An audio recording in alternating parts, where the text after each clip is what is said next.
আমার সাদিত তো এখানে বসে থাকতো। আমার সাদিতের একটা গেঞ্জি নিয়ে আমি রাত্রে ঘুমাই। আমার অনেক কষ্ট। আমার সাদিত তো এখানে বসে থাকতো। আজকে এখানে আমার সাদিত বসে থাকতো। আমার সাদিত এখানে নাই।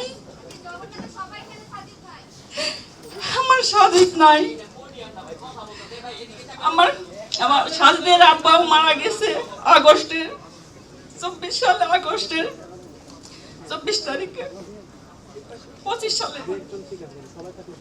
আমার সাজিত নাই, ওর আব্বু নাই।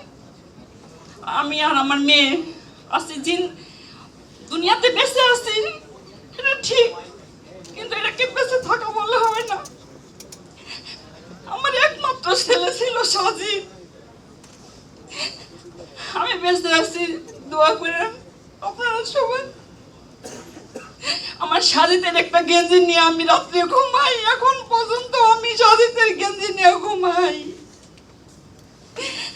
আমার সাজিতের আমি বলতে পারি না এক সেকেন্ডের জন্য।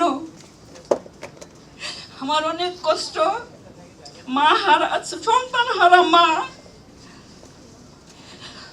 দুনিয়াতে বেঁচে আছি, এটা জিন্দা লাশের মতো বেঁচে আছি আমি।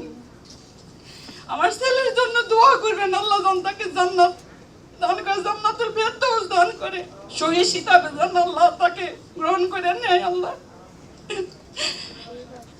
আমার সাহিদের বাবাও মারা গেছে এই যে আগস্টের 24 তারিখে 1 বছর হবে।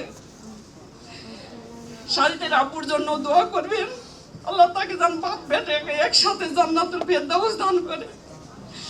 আমি আর আমার মেয়ে আছি, দুনিয়াতে বেঁচে আছি।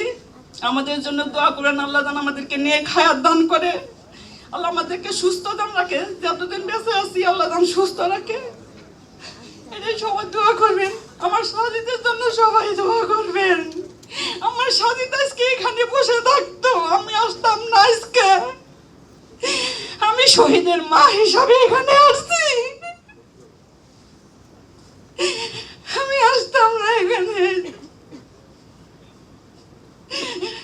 আমার সাজিদের জন্য দোয়া করবেন, আমাদের জন্য দোয়া করবেন, আমার মেয়েকে আমাদের জন্য দোয়া করবেন। আল্লাহ যেন আমাদেরকে নেক হায়াত ব্যবস্থা রাখে।